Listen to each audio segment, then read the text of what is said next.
Hey guys, Jim here. Thanks for stopping by. I really appreciate it. There's several great YouTubers who are having contests right now on YouTube and they're asking for video responses. The month has really caught up on me and these contests are coming to an end quickly here. So today I've got a couple of video responses I want to get in and I really want to show support for these guys. So there's two I'm going to be doing today, and the first one is going to be for TB's TTM Autographs, otherwise known as Tony Black. Tony's a great guy. I have known Tony for the almost full 5 years that he's been on YouTube. Really enjoy his channel. He's, as his channel name says, he's TTM Autographs. He does other things as well, mixed in, but primarily TTMs, which I really enjoy seeing. I'm not a TTMer myself, but Tony's a TTM legend, and he is very passionate about what he does.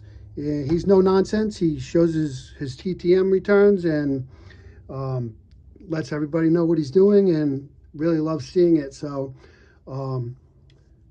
what he's doing is he's celebrating his 5-year YouTube anniversary, and he wants us to talk about our first baseball game that we attended. And for me, I'm going to talk about my first actual MLB game that I attended.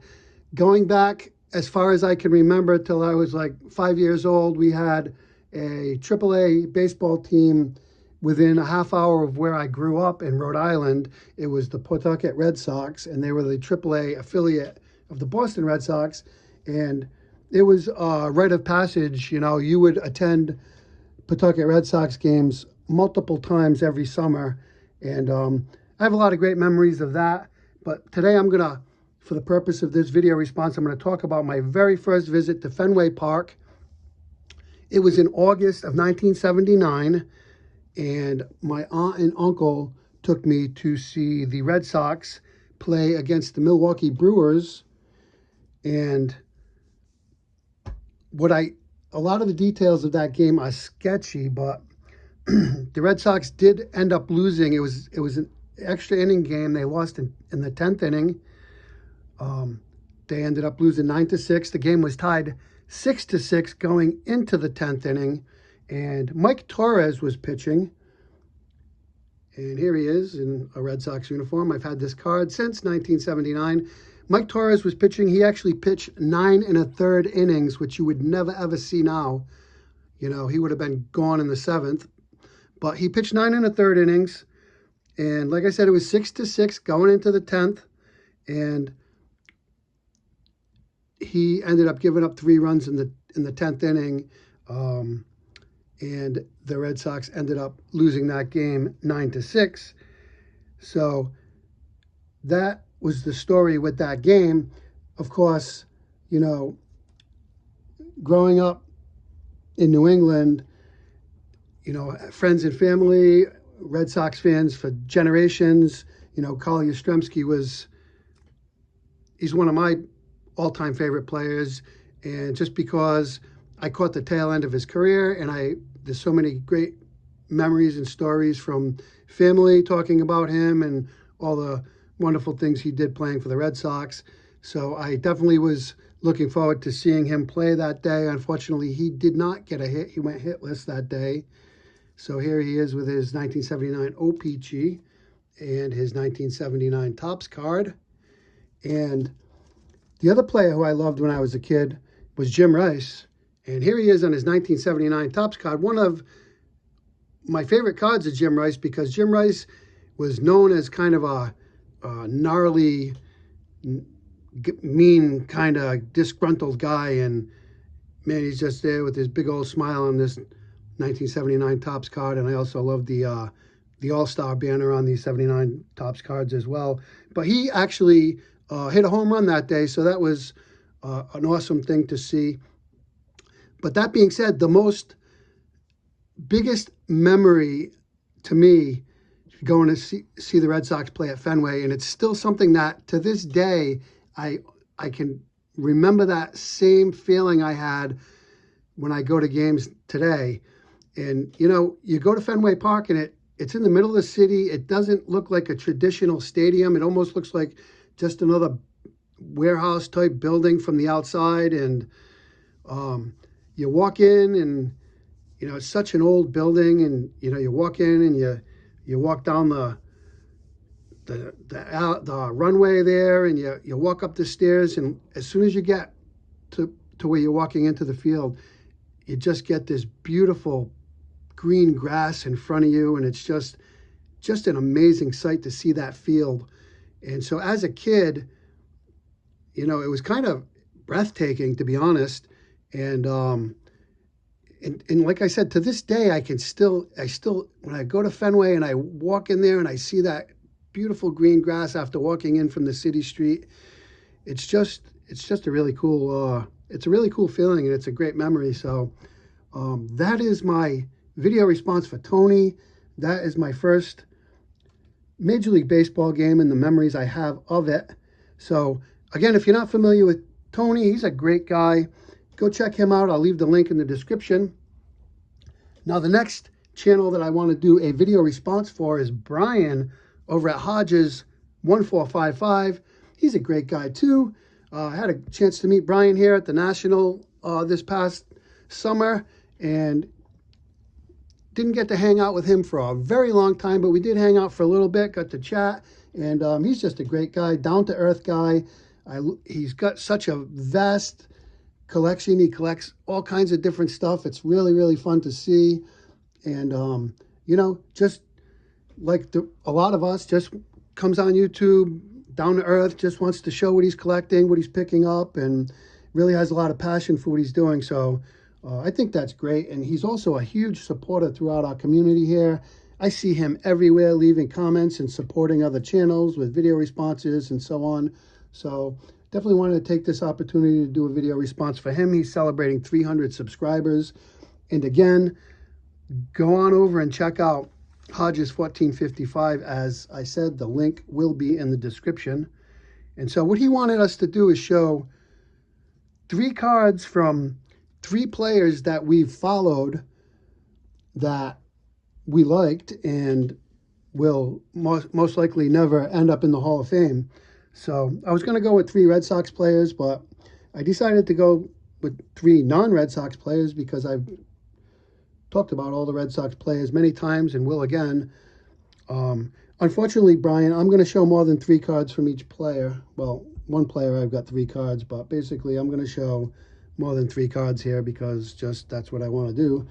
I like showing cards. But anyway, first player is going to be Bo Jackson. And man, Bo Jackson was such a fun player to watch. He is the only professional athlete in history to be named an All-Star in 2 professional North American sports. And man, he was just so much fun to watch. Many consider him one of the greatest athletes of all time due to his elite skills in both professional baseball and football. And, you know, his play, and there was a great marketing campaign by Nike, Bo Knows, helped create a lot of excitement in both sports and made him a household name. All you had to say was Bo back in the day, and everyone knew who you were talking about.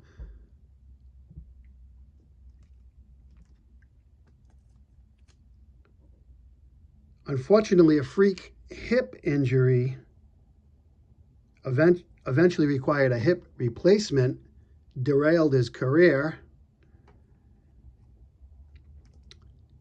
He ended up playing only 4 NFL seasons and parts of 8 MLB seasons.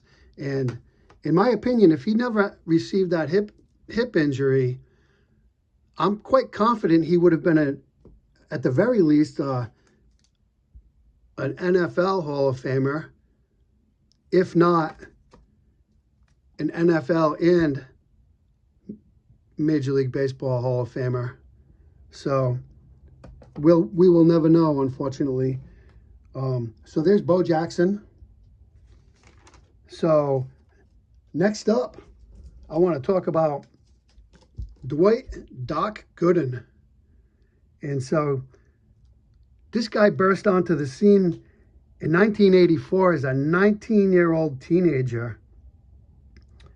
He went 17-9 that season with a 2.60 earned run average and 276 strikeouts in 218 innings pitched, while winning the National League Rookie of the Year. The following season, in 1985, at 20 years old, Gooden put up what I call a can't-miss season with a 24-4 one-loss record and a 1.53 earned run average. He won the pitching Triple Crown that year, and you really didn't want to miss his starts because you were going to see an amazing performance every time he went out there. And he ended up pitching 17 seasons in Major League Baseball, but his career was derailed by substance abuse and other personal and off-field issues.